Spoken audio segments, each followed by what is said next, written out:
নমস্কার বন্ধুরা, আমি সাথী, আমি খুব ভালো আছি। আমি বাবন, আমিও খুব ভালো আছি। তো আজকে নতুন একটা ইন্টারেস্টিং ভিডিও নিয়ে চলে এসেছি। তো চলো টাইটেলটা পড়া যাক। দেখো, টাইটেলটা পড়ার আগে একটা কথা বিশেষ করে বলি, কারণ টাইটেল সামনে তোমরা দেখেছো, তার মধ্যে থেকে একটাই কথা, আমাদের যে টলিউডটা অনেক পিছিয়ে গেছে, বাংলাদেশের যে ঢালিউড মানে অনেক এগিয়ে গেছে। মানে আমাদের যদি একতলা হয়, মানে আমাদের টলিউড, প্রথমে টলিউডটা এখানেই ছিল আর বাংলাদেশের জায়গাটা এখানেই ছিল। এখন এটা এখানে চলে এসেছে আর এটা এখানে চলে গেছে। বুঝতেই পারছো, মানে মানুষ চাইলে কোথা থেকে কোথায় চলে যেতে পারে। চেষ্টা, তুই তামিলের কথা বল, মানে সাউথের কথা বল, সাউথ ইন্ডিয়ান মানে সাউথের যে মুভিগুলো কোথায় ছিল, এখন বলিউড ফেল করে ওরা টপে। মানে বুঝতে হয় মানে ইচ্ছা শক্তিটা কি, মানে বলিউডকে কেউ কাঁপিয়ে মানে উপরে উঠবে কোনোদিন ভাবতে পারিনি কোনোদিন, কারণ এখন সাউথ ইন্ডিয়ান উপরে, মানে সাউথ একটা আলাদাই ক্রেজ, মানে মানে কেজিএফ বলো, পুষ্পা বলো, সব লেভেলে এন্ট্রি। আর এটাই বিশেষত ভিডিও সফল, মানে এখন বাংলাদেশ তো মানে ঢালিউড সফল আবার ব্যর্থ, কারণ অনেক ব্যর্থ হওয়ার কারণটা হচ্ছে অনেক রিমেক করেছে আমাদের পশ্চিমবঙ্গে অনেক মুভি। তো এটা যেটা সত্য সেটা বলি, অবশ্যই আমাদের মানে ঢালিউড এখন অনেকটাই কাঁপাচ্ছে। আর আমাদের 2023 থেকে বিশেষ করে শাকিব খান, আর শাকিব খান না থাকলে এখন মনে হবে যে পুরো শূন্য গাইস। এখন লেভেলে যদি কাঁপায় সে হচ্ছে শাকিব খান। এবং বাংলা সিনেমায় কলকাতায় ব্যর্থ রিমেক, তো অবশ্যই একটা কথা বলি, রিমেক কিন্তু প্রচুর করেছে আমাদের ওয়েস্ট বেঙ্গলে, এবং বাংলাদেশে করেছে কিন্তু অনেকটাই কম, কিন্তু আমাদের একটু বেশি করেছে। কারণ সাউথের মুভি, আমি যতগুলো সাউথের মুভি পুরো কপি করেছে অনেকটাই, কারণ এটা করা উচিত হয় না। একটু ইউনিক কিছু না করলে মুভি কে দেখবে ভাই? আমি রিসেন্টলি শুনলাম যে শ্বশুর ভাই জিন্দাবাদ যে একটা মুভি আছে না, সেটা আবার রিলিজ পাবে, তুই শুনিস? মানে এটা হোক, একটা মজাদার মুভি হোক, সেটা একটা আলাদা বিষয়, মানুষের একটা ক্রেজ আলাদা, যে মুভিটা আবার রিলিজ হবে, হতেই পারে, কোনো ব্যাপার না। ভিডিওটি দেখবো কেন কলকাতায় ব্যর্থ হয়েছে, মানে রিমেকের কারণে, এবং কেন বাংলাদেশ ইন্ডাস্ট্রি এগিয়ে গেল এবং কলকাতা ইন্ডাস্ট্রি এত পিছিয়ে গেল কেন, অবশ্যই ভিডিওটি দেখবো। আর মেইন ভিডিও তোমার ডিসক্রিপশন বক্সে পেয়ে যাবে, ওখান থেকে তোমরা চেক আউট করতে পারো। তো চলো গাইস, আজকের ভিডিওটা শুরু করা যাক। ভাই লোক, বর্তমান সময়ে আমরা কলকাতার সিনেমার মান এবং ব্যবসার দিক থেকেও অনেকটাই এগিয়ে আছি, কিন্তু 2010 থেকে 2020 এই সময়টাতে আমরা তাদের ধারে কাছেও ভিড়তে পারিনি। সেই সময় দেব এবং জিৎ একটার পর একটা ধামাকা সিনেমা দিয়ে দুই বাংলা অর্থাৎ কলকাতা এবং বাংলাদেশ দুটো সিনেমা বাজারেই জাস্ট কাঁপিয়ে দিয়েছিল। আমারও ফেভারিট হিরো ছিল দেব, কিন্তু তাদের সেই সময়ের বেশিরভাগ সিনেমায় ছিল তামিল কিংবা সাউথ ইন্ডিয়ান সিনেমার নকল, আই মিন রিমেক, যার ফলে বর্তমানে তারা মৌলিক গল্পের সিনেমা বানাতে না পেরে আস্তে আস্তে নিস্তেজ হয়ে যাচ্ছে। আপনি জানলে অবাক হবেন, একটা সময় ছিল যখন তারা আমাদের বাংলাদেশের অনেকগুলো আইকনিক সিনেমা রিমেক করেছিল, কিন্তু কোনোবারই তারা পুরোপুরি সফল হতে পারেনি। ভাই লোক, আজকে আমি এমন 5টি বাংলা সিনেমা নিয়ে কথা বলবো যেই সিনেমাগুলো কলকাতার ইন্ডাস্ট্রি রিমেক করেছিল, এবং আমার তালিকায় এমন কিছু সিনেমা রয়েছে যে সিনেমাগুলো আগে কলকাতায় বানানো হয়েছিল, কিন্তু পরবর্তীতে বাংলাদেশে সেই সিনেমাটাকে আমাদের হিরোরা নিজস্ব স্টাইলে চমৎকার করে প্রেজেন্ট করেছিল। তো এই অবস্থায় আমি সজীব, আর আপনারা দেখছেন সজীবের ডাইরেক্ট পয়েন্টার। আজকের পয়েন্ট হলো বাংলা আইকনিক সিনেমার রিমেক ইন কলকাতা। নাম্বার 5, প্রেমের সমাধি, যে সিনেমাটাতে বাপ্পারাজ নিজেকে জাস্ট উজাড় করে দিয়েছিল, আর এই সিনেমাটাকেই বাপ্পারাজের ক্যারিয়ারের ট্রাম্প কার্ডও বলা হয়।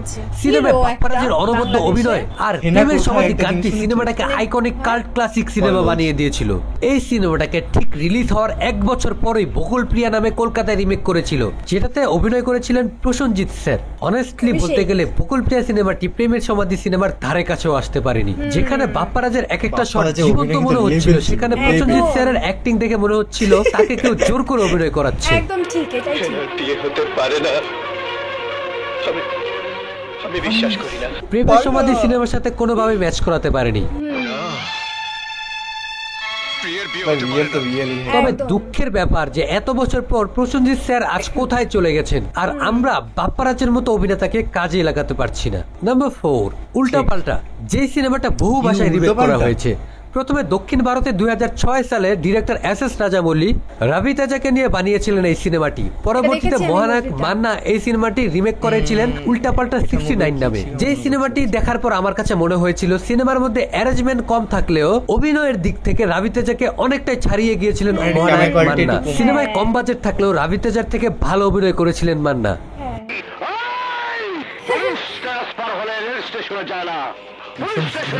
পরবর্তীতে সিনেমাটি বলিউডে অক্ষয় রাউডি রাথোর নামে এবং কলকাতায় প্রসেনজিৎ স্যার বিক্রম সিংহ নামে রিমেক করেছিলেন। কলকাতার বিক্রম সিংহ সিনেমায় প্রসেনজিৎ বুমবাদাকে দেখে মনে হচ্ছিল যে সে রাউডি রাথোরের অক্ষয় কুমারকে মন প্রাণ দিয়ে কপি করার চেষ্টা করছে, কিন্তু দুঃখের বিষয় কপি তো হয় নাই, উল্টো তাকে দেখতে বেশ বাজে লাগছিল।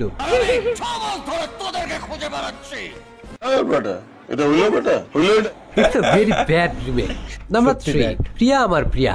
এই সিনেমাটিও প্রথমে দক্ষিণ ভারতে বানালেও তারপরে কলকাতায় রিমেক করা হয়, যেখানে অভিনয় করেছিলেন সুপারস্টার জিৎ। পরবর্তীতে শাকিব খান এই সিনেমাটি করে। এই সিনটা দেখে বলেন তো জিৎকে কি কোন রকম বখাটে যুবক মনে হচ্ছে? দেখে ভদ্রভদ্র লাগছে, তবে এর রিমেকে শাকিব খান সিনেমায় নিজেকে একদম পারফেক্ট ভাবে পোর্ট্রে করেছেন। একজন বখাটে তরুণ ছেলে হিসেবে দারুণ মানিয়েছিল তাকে, নিজস্ব স্টাইলে লম্বা হেয়ারে ভিন্ন রকম ভাবে প্রেজেন্ট করেছিল। আর সিনেমার বিশ্বাস আমার তুমি জানে দুনিয়া গানটি তো কখনো পুরনোই হবে না। সিনেমাটিও ধামাকা ব্যবসা করেছিল সেই সময়। আমাকে যে ধোলাই করতে আসবে তাকে ইস্ত্রি করে তোমার কাছে পাঠিয়ে দেবো। I love you. এটা মনে হচ্ছে না নাম্বার 2, একটু বেদের মেয়ে জ্যোৎস্না। বাংলা সিনেমা ইতিহাসের সবচেয়ে ব্যবসা সফল এই সিনেমাটি কলকাতায় চিরঞ্জিত স্যারকে দিয়ে রিমেক করা হয়েছিল। আমরা জানি ইলিয়াস কাঞ্চন স্যারের সবচেয়ে আইকনিক ক্যারেক্টার হলো বেদের মেয়ে জ্যোৎস্না সিনেমার রাজপুত্রের ক্যারেক্টারটি, যার কারণে তিনি বাংলা সিনেমার রাজকুমার উপাধিও পেয়েছেন। কলকাতার সিনেমাটিতে একই গান আর অনেক চরিত্রে একই শিল্পীদের ব্যবহার করা হলেও অভিনয়ের দিক থেকে চিরঞ্জিত স্যার ইলিয়াস কাঞ্চন স্যারের লেভেলটা ছুঁতেই পারেনি। আর বাংলাদেশের লোকেশন, সেট ডিজাইন এতটাই মনোমুগ্ধ করছিল যে মানুষ সিনেমা হলে সিনেমার মধ্যে হারিয়ে গিয়েছিল রাজা রানীদের যুগে। তারা চরিত্রগুলোকে অনুভব করতে পেরেছিল, আর সিনেমাটিও হয়ে গিয়েছিল ব্র্যান্ড। গরিব প্রজাকে প্রাসাদে ডেকে এনে গলা ধাক্কা দিয়ে প্রাসাদ থেকে বের করে দেয়, আমি সেই রাজার বিরুদ্ধে বিদ্রোহ করতে চাই। কিন্তু কলকাতার সিনেমাটির লোকেশন কিংবা সেট ডিজাইন দেখে সেই ফিলটাই আসেনি যে এটা আমরা কোনো আগেরকার গল্পের সিনেমা দেখছি। গরিব প্রজাদের প্রাসাদে ডেকে এনে আবার গলা ধাক্কা দিয়ে প্রাসাদ থেকে বের করে দেয়, আমি সেই রাজার বিরুদ্ধে বিদ্রোহ করতে চাই। নাম্বার 1 দেখার আগে যদি চ্যানেলটি এখনো সাবস্ক্রাইব না করে থাকেন তাহলে আরো অনেক ইন্টারেস্টিং ভিডিও মিস করবেন। সো প্লিজ সাবস্ক্রাইব সজীবের direct point and like the video. Number 1, Sujon Sukhi আমার মোস্ট ফেভারিট সিনেমাগুলোর মধ্যে একটি। সর্বপ্রথম 1975 সনে প্রয়াত লিজেন্ডারি অভিনেতা ফারুক স্যার এই সিনেমাটি করেছিলেন। তারপর 1995 সনে সালমান শাহ এবং শাবনূরকে দিয়ে এই সিনেমাটি রিমেক করানো হয়, এবং আমার কাছে মনে হয় 1975 সনে ফারুক স্যার যা যা মিস করেছিলেন এই সিনেমায় তা একেবারে পরিপূর্ণ করে দিয়েছিলেন সালমান শাহ তার দুর্দান্ত অভিনয় দক্ষতা দিয়ে। তাকে দেখে মনে হচ্ছিল একেবারে গ্রামের গাওয়া ছেলে। অভিনয় দেখে বুঝতেই পারবেন না যে সে বাংলা চলচ্চিত্র জগতের অন্যতম স্টাইল ছিল, একেবারে গ্রামের সাথে মিশে গিয়েছিলেন সালমান শাহ। মাইয়ার খাই খাই বাদ অ্যাক্টিং হবে তো দেখছো, এরকমই যেন অ্যাক্টিং গিল্লা হবে। খাইবো, আবার নাম রাখছে কুসুম, দেখতে তো ভুতুমের মতো। এই সিনেমাটিকেও সেই সময় কলকাতায় অভিষেক চ্যাটার্জিকে দিয়ে রিমেক করানো হয়েছিল, কিন্তু তার পারফরমেন্স সালমান শাহর পারফরমেন্সের সাথে ম্যাচ করানো তো দূরের কথা, সেভাবে ডেভেলপই করতে পারেনি। গ্রামের ছেলেদের ন্যাচারাল ভাবটাই সে পোর্ট্রে করতে পারেনি বলে আমি মনে করি। আর সবচেয়ে বড় বিষয় হলো সিনেমার লোকেশনই আসলে ঠিকঠাক ম্যাচ করাতে পারেনি তারা, যার ফলে সিনেমার অরিজিনালিটিটাই নষ্ট হয়ে গিয়েছিল। এর কি ভাবসা, যেন একবারে গিলে খাবে, আবার নাম রেখেছে কুসুম। তো ভাই লোক, এই ভিডিওতে আমি মোটেও কলকাতার কোনো সিনেমাকে ছোট করিনি, শুধুমাত্র আমার ব্যক্তিগত মতামত প্রকাশ করেছি। আপনার কি মনে হয় এই সিনেমাগুলোর মধ্যে কোন সিনেমাটা কলকাতায় আমাদের চেয়েও ভালো করে করেছে, অথবা কলকাতার রিমেক সিনেমাগুলোর মধ্যে সবচেয়ে বড় সমস্যা কি ছিল বলে আপনি মনে করেন?